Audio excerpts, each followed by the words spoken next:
Welcome to another episode of The Brand Called You, a podcast and podcast show that brings you leadership lessons, knowledge, experience, and wisdom from hundreds of successful individuals from around the world.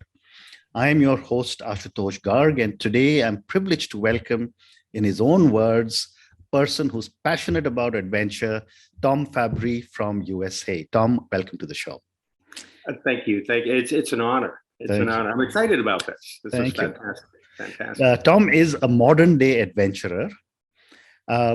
He understands firsthand the heights we can attain once we give ourselves permission to dream, whether training to become a helicopter or a jet pilot, climbing the world's 7 summits, or diving with the great white sharks. Tom has learned to harness fear to achieve his dreams. Tom is also an author, and all of you know I am partial to authors. And his 2 books are Ageless You and Ageless You Adventure. And he just told me that he's working on his 3rd book. So, Tom, let's start talking about your journey as an adventurer.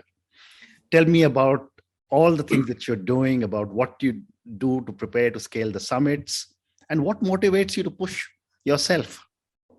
What motivates me really, because that's where we should start with this, is the way I grew up. And when I was a little kid, 4, 5, 6 years old, my hero was Jacques Cousteau. Okay. And I'm sure you know that name, Jacques Cousteau, right? The undersea world of Jacques Cousteau. But as I grew up, things didn't go as planned in my life. I've been homeless, I've been bankrupt, divorced, in and out of jail. I mean, it was just, it was a lot of negativity and a lot of hardships that were brought on by myself, right? And the reason is no mentorship in my life. But what saved my life at the age of 28, and I was, if you can imagine, being homeless, and we know what that's like. I mean, you've seen that, right? But to turn your life around was, for me, aviation saved my life. But going back to my early days and dreaming that this is what I want to become, and I would dream about this being this modern day adventurer. But, once you take the steps to pursuing a dream, and that may be just asking a question, hey, how do you do this? Correct. Why do you do that? And I asked that question.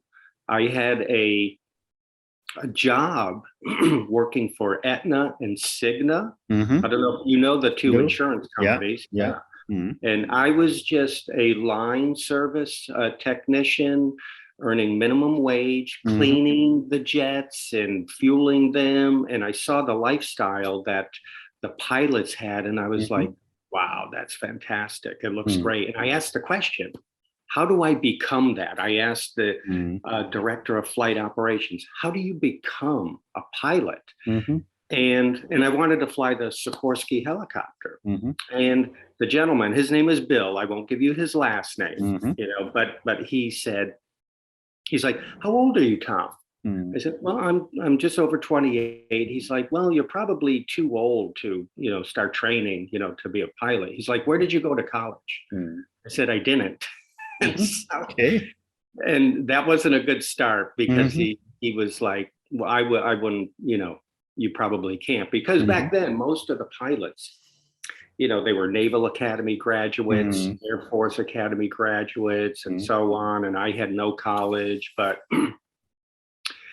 that actually fueled me to keep going, right? It put that chip on my shoulder, and I still don't have any college. I don't, and I, barely got out of high school, that kind of thing. But a few weeks after that conversation, they hired a young pilot, and we became friends. We became friends through physical fitness, because, I still love physical fitness. And I asked him, how did you get here? How did you become a pilot? And I told him the story of meeting with Bill. He's like, don't listen to him. This is what I did. And so just taking the steps, and you have to keep asking. You have to keep asking. If you have the faith and belief in yourself and you want to pursue something, it doesn't matter what it is, right? It doesn't matter.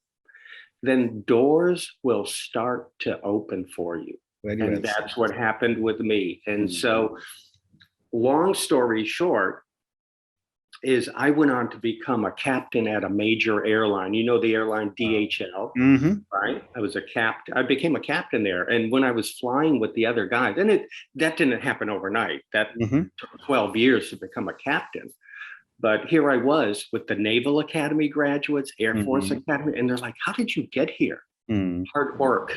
Hard work, and I've flown helicopters for the owners of NFL teams and, just on and on. And that lit the fire for me to go on. And I'm like, if I can do this, then I can do anything.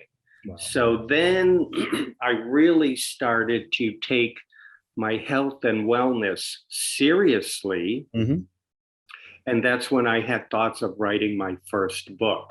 But also I had thoughts of traveling the world more, not just flying, but taking on physical challenges to see how far I could take my body, physically, mentally, emotionally, spiritually. Well said. And so I started pursuing mountain climbing because that scared the heck out of me, right?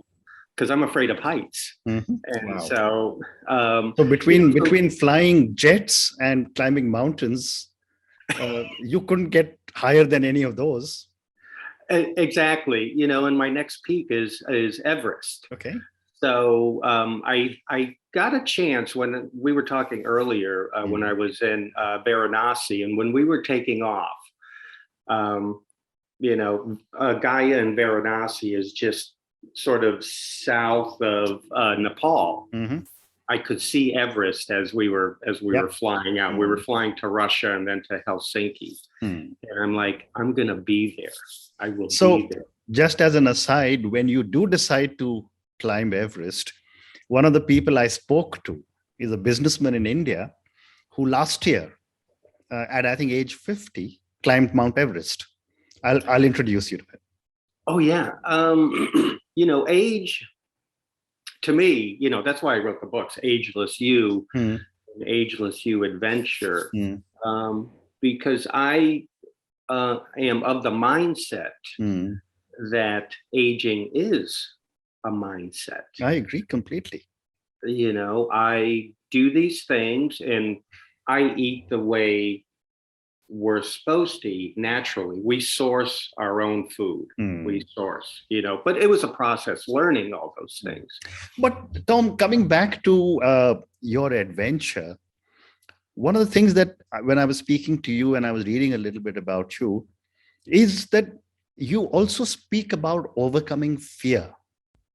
Now, fear, I know, is one of the most primal instincts of all human beings or all animals. Yeah. I'd love to get your perspective on fear and what are your thoughts on overcoming fear? Fear is a motivator, right? It's just a feeling that comes over us. And so we live in an age where, we're not really being attacked by tigers and lions and we actually live in a soft age, I think. But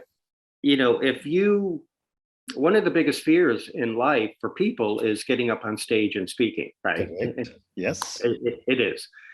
And it's just because we don't like being judged and everybody's looking at us, but they're just as, I can be afraid, but I use the fear because it tells me that I'm on the right path. I'm doing the right things. So it'll tell me, oh, you need to prepare, right? So when I'm doing my climbs, I spend a good year of preparation and planning. The last climb I did was in Antarctica, right? I climbed Mount Vincent Massif. And I was afraid. I was, I mean, but that shouldn't stop you. It should tell you, okay, you're on the right path. But after I climbed Mount Vincent Massive, I knew the next one was Everest. Wow. And when I got down from the mountain in Antarctica, I'm like, I'm not going to Everest. I don't want to go. This one was too much. I did 6 of the 7. I'm good. I'm good. But then once I got back to my comfort zone in New York, I'm like, okay, I think we need to start planning. I'm getting ready, because it does take a lot. Depends on what you're doing. But fear is a great motivator. Like I said, it's just a feeling that comes over you and it's telling you something, right? It's actually telling you something. But tell me, Tom, you see fear as a motivator, but a very large number of the people I know see fear as an opportunity to go into their shell and not approach the problem again. Love to get your perspective. Well, I think we've all done that. I've had opportunities to meet people and I was afraid and I shrunk back. And then I thought about it later after the opportunity was gone. And I'm like, damn, I should have. So now, it is a process. Don't get me wrong. It is a process. When I started the climbing, I didn't, okay, I'm going to take on Everest. I didn't do that. I took baby steps. I went to Mount Rainier in Seattle. And I took some courses on mountain climbing because I was intrigued about it. That's the same way with writing a book or speaking. I was fearful about writing a book, but I was like, well, the heck with it. I'm going to step into it. It'll take me 6 months to write a book. And that 6 months turned into 2 years, So it's fear is a process, but it is a motivator. And take the small steps to, just like I was afraid of flying, jets, helicopters, now it's just when I do these things, I get into flow, right? But that's because I've taken the time and the steps and the research and the preparation and the repetition and the planning and going over and going over. The fear will still be there, but you've mitigated a lot of the fear. Does that make sense? It does make a lot of sense. But I've got one more question on fear, and this is for all my young viewers and listeners. One of the big fears that I have often been asked about by young people is the fear of failure, whether it's at work, whether it's speaking on a stage, whether it is in relationships, etc., etc. How does one cope with that kind of fear? Failure is that word that we should just really take that out of the dictionary. I agree. Right? Because, and I can only say this because I have the wisdom to look back on my life and look at all the failures. And I told you, I've had big failures. I've been in jail multiple times, right? I've been homeless, looking for money on the street, so I could feed myself. And I look back at those, and those are great lessons. I use those lessons now because now I'm like, the fear will come over me, and I can think back. Well, I was homeless. I was on the street. I was in jail. I've been in. I was a gang member. I was all these things, and those experiences are lessons. So I always tell people, if you're afraid, just try it. Just step a little bit into it, and you'll find out you're going to be okay. You'll be okay. And then that's a growing moment, I have a young son, and, he's like, why do you have to go, Dad? Why are you going? When I went to Aconcagua in Argentina to climb, and 3 people died on the mountain when I was there. And, I was scared when we had to pass the bodies on the way up to the summit. And I'm like, what am I doing here? What the adventure adventurous spirit that's in me was like, I don't want to die, but I prepared a long time for that climb. And I'm like, I'm a very conservative person. It may not sound like it, but I am. If you do the prep work and if you do the planning,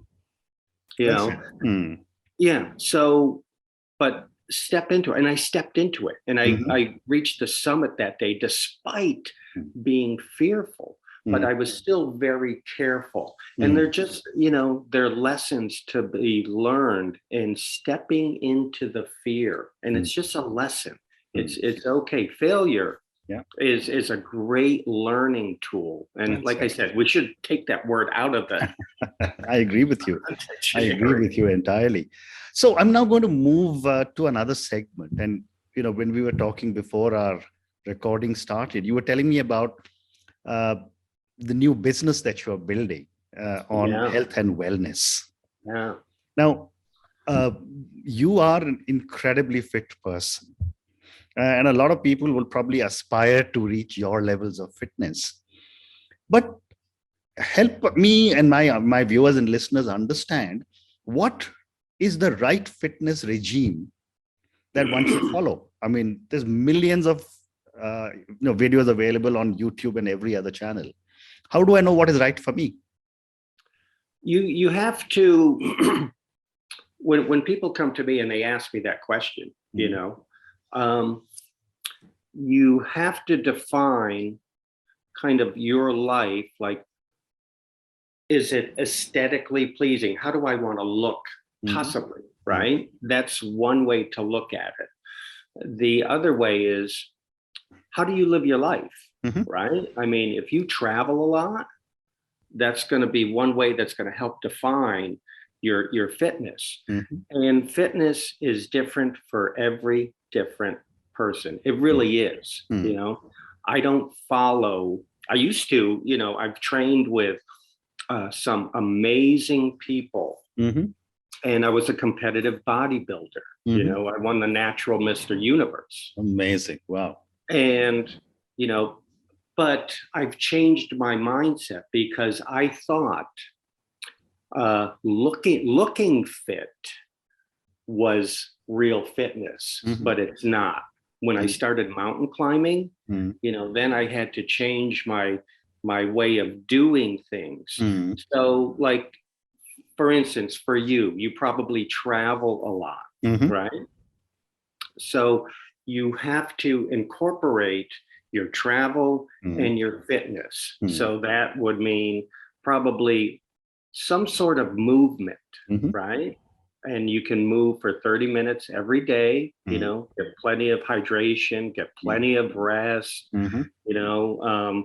know your circadian rhythm because you're crossing multiple time zones.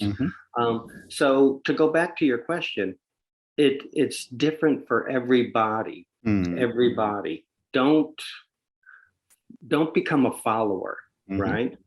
Ask questions, find somebody, do the research, find a personal trainer, right? I would tell somebody, find a personal trainer and interview them. Find multiple ones, because most people don't know what they're talking about when it comes to health and wellness.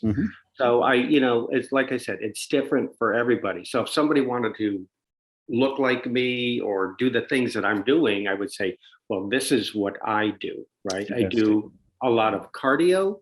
I do strength training, but I do functional strength training to go out and live my life and climb mountains and do adventurous things. But if I wanted to get up on stage and, have six-pack abs or this or, those things, I would say, well, this is what you could be doing. But if you want to be a football player, a soccer player, so you have to define what you want to do and start asking questions, find a personal trainer. And so that's well my said. Advice. And the other part of fitness or wellness is nutrition.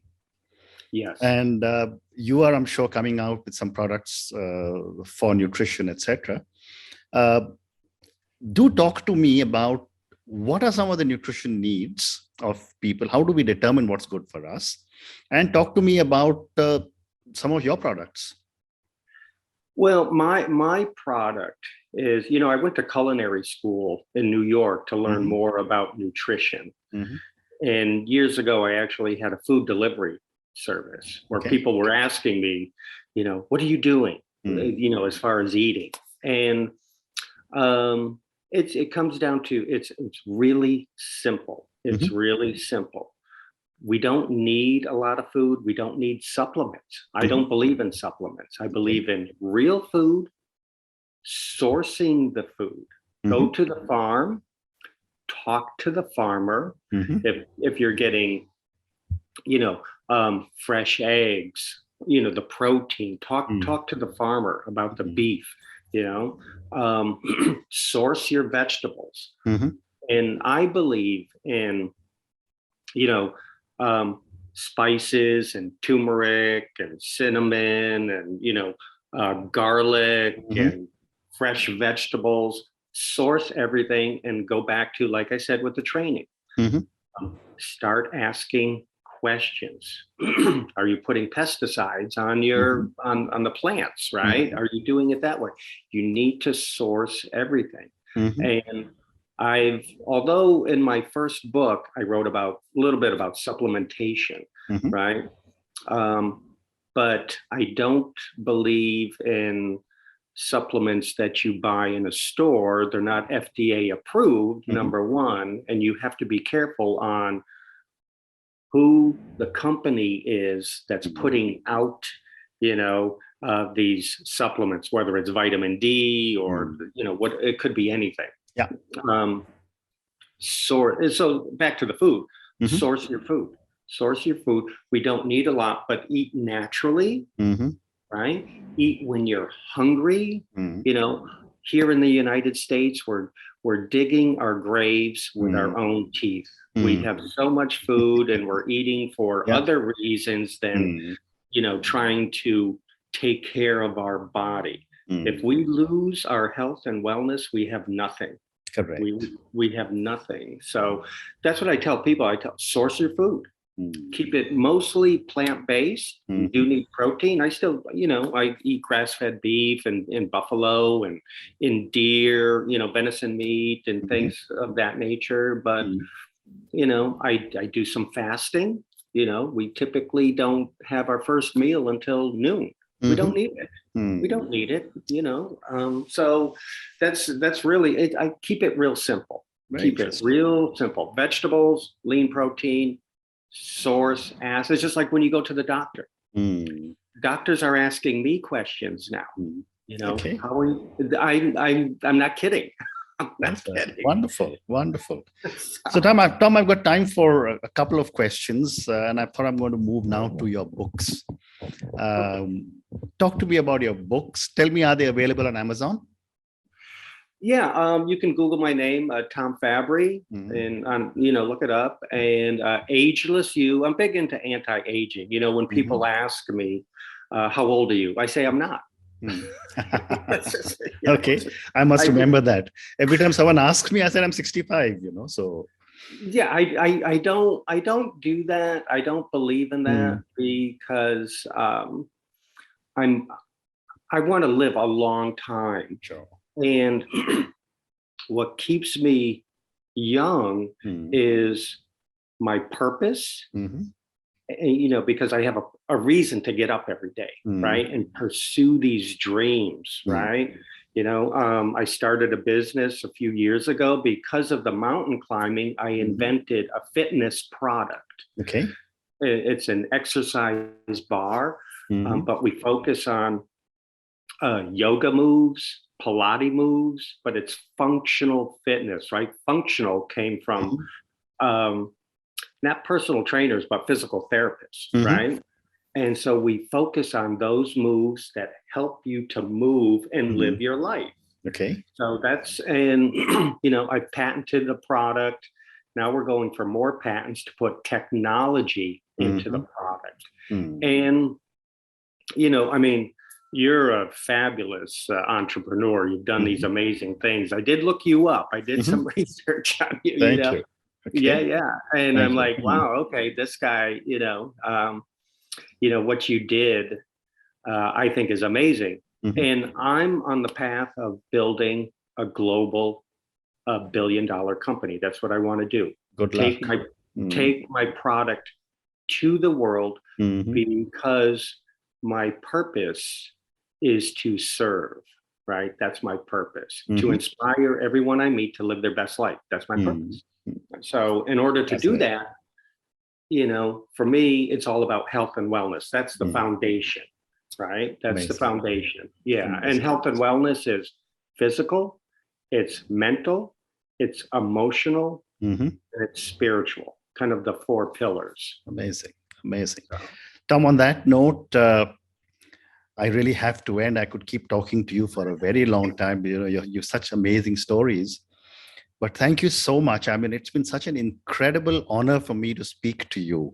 For someone, from what you were telling me about the way you started, and became a pilot. I've gone and climbed 6 or the 7 major summits, planning for the 7th. Gone and swum with sharks. Very wise, yeah. And yet talk to me about your fear of heights. I mean, this is just so incredible.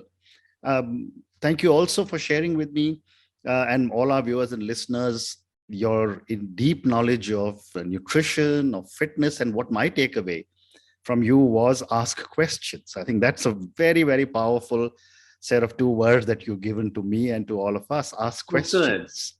I mean, that's amazing.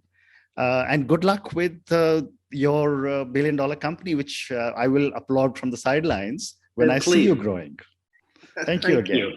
Yeah, it's such a pleasure. You're such an inspiration. So thank you. I'm honored. Thank you.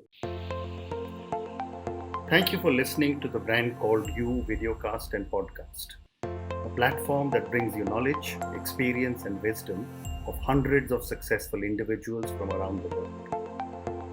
Do visit our website www.tbcy.in to watch and listen to the stories of many more individuals. You can also follow us on YouTube, Facebook, Instagram, and Twitter. Just search for the Brand Called You.